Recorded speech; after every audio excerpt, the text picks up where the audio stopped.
Assalamualaikum warahmatullahi wabarakatuh. Halo semuanya, perkenalkan nama saya Nur Fadhila Pasha dengan NIM 8775700285. Saya mahasiswa Universitas Terbuka Program Studi Pendidikan Guru Sekolah Dasar UPBJJ Kabupaten Rokan Hilir, Salut Negeri Seribu Kubah. Pada kesempatan kali ini, saya akan memenuhi tugas tutorial 2 mata kuliah Filsafat Ilmu.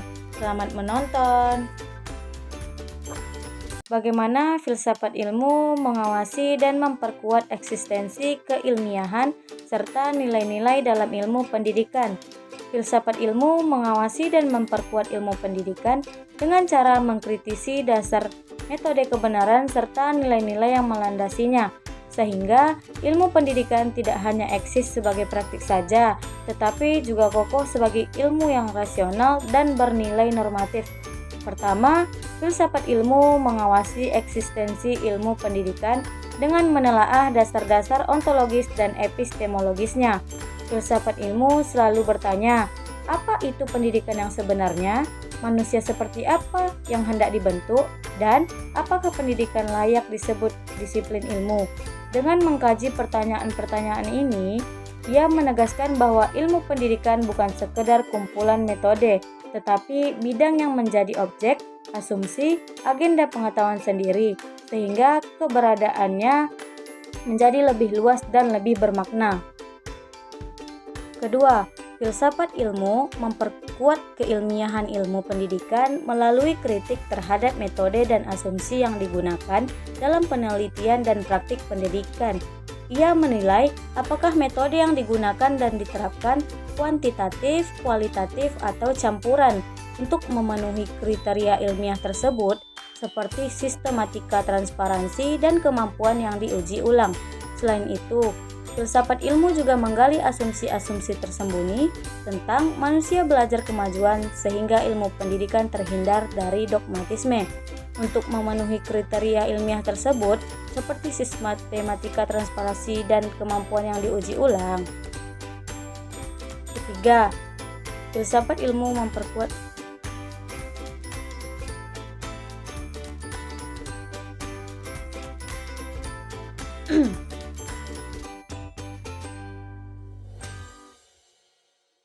Kedua, filsafat ilmu memperkuat keilmiahan ilmu pendidikan melalui kritik terhadap metode dan asumsi yang digunakan dalam penelitian dan praktik pendidikan.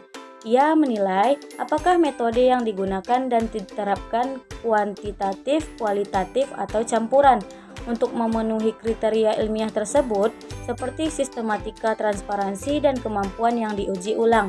Selain itu, filsafat ilmu juga menggali asumsi-asumsi tersembunyi tentang manusia belajar kemajuan, sehingga ilmu pendidikan terhindar dari dogmatisme. Untuk memenuhi kriteria ilmiah tersebut, seperti sistematika, transparansi, dan kemampuan yang diuji ulang. Ketiga, filsafat ilmu memperkuat nilai-nilai dalam ilmu pendidikan dengan menempatkan pertanyaan etis dan normatif sebagai bagian integral dari keilmuan. Ia menelaah apa tujuan pendidikan, isi kurikulum, dan praktik pembelajaran konsisten dengan nilai keadilan, kemanusiaan, dan tanggung jawab sosial. Dengan demikian, filsafat ilmu tidak hanya menjadi pengawas yang mengkritisi, tetapi juga penguat yang memperjelas landasan, memperdalam keilmiah, dan memperkaya nilai-nilai dalam pendidikan. Pertanyaan kedua, bagaimana pendidikan yang bermakna dan bernilai turut memperkuat perkembangan filsafat ilmu?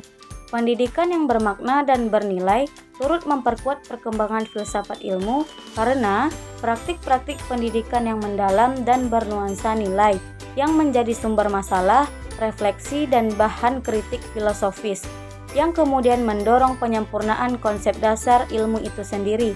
Pertama, pendidikan yang bermakna dan bernilai menjadi sumber masalah dan pertanyaan filosofis yang mendorong filsafat ilmu untuk terus mengkaji kembali hakikat manusia dalam belajar dan kebenarannya. Kedua, nilai-nilai yang diwujudkan dalam praktik pendidikan seperti keadilan, karakter, dan tanggung jawab memperkaya dimensi aksiologi dalam filsafat ilmu.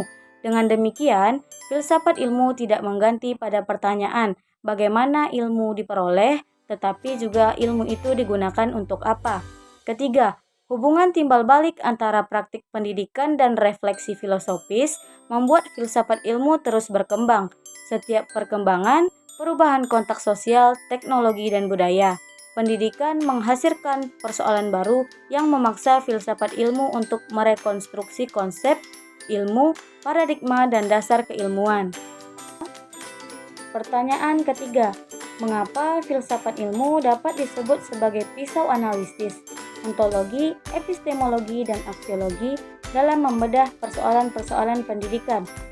Filsafat ilmu dapat disebut sebagai pisau analisis karena ia mampu membedah persoalan-persoalan pendidikan secara menyeluruh melalui 3 perspektif. Yang pertama, ontologi, yang kedua, epistemologi, dan yang ketiga, aksiologi. Pertama, karena ia mampu membedah ontologi pendidikan tentang hakikat apa itu pendidikan, siapa manusia yang dididik, dan pada dasarnya apa tujuan pendidikan. Sehingga persoalan pendidikan tidak hanya dilihat secara praktis, tetapi sampai pada dasar pengertian dan maknanya. Kedua, karena yang mampu membedah epistemologi pendidikan yaitu bagaimana pengetahuan pendidikan diperoleh, diuji, dan dikembangkan. Sehingga metode pembelajaran, kurikulum, dan penelitian pendidikan dapat dikritisi apakah sudah berbasis keilmiahan yang kuat. Ketiga, karena ia mampu membedah aksiologi pendidikan yaitu nilai dan tujuan yang mendasarinya, sehingga persoalan seperti ketidakadilan, dehumanisasi, atau pelanggaran norma dapat dianalisis. Apakah praktik pendidikan benar-benar sejalan dengan nilai etis dan sosial yang dikehendaki?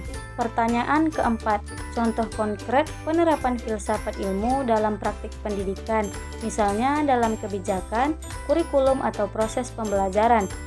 Penerapan filsafat ilmu dalam praktik pendidikan terlihat pada perancangan kurikulum dan proses pembelajaran, seperti pada kurikulum berbasis kompetensi yang menekankan pengetahuan aplikatif, nilai, metode pembelajaran aktif, dan penilaian autentik untuk menghasilkan lulusan yang kompeten.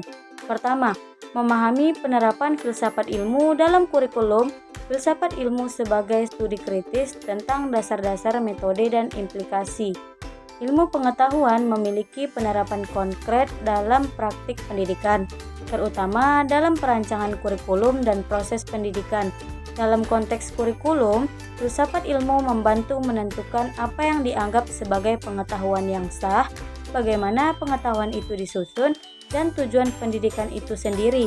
Misalnya, pendekatan kurikulum yang menekankan pada pemikiran kritis dan pemecahan masalah mencerminkan aliran epistemologi seperti rasionalisme atau empirisme kritis, di mana pengetahuan tidak hanya diketahui secara pasif, tetapi dibangun melalui penalaran dan interaksi dengan dunia. Kedua, implementasi dalam kebijakan kurikulum. Penerapan filsafat ilmu dalam kebijakan kurikulum dapat dilihat dari 3 poin di bawah. Yang pertama, penentuan sumber pengetahuan. Kedua, implementasi dalam kebijakan kurikulum. Penerapan filsafat ilmu dalam kebijakan kurikulum dapat dilihat dari 3 poin di bawah. 1. Penentuan sumber pengetahuan. Kedua, struktur pengetahuan.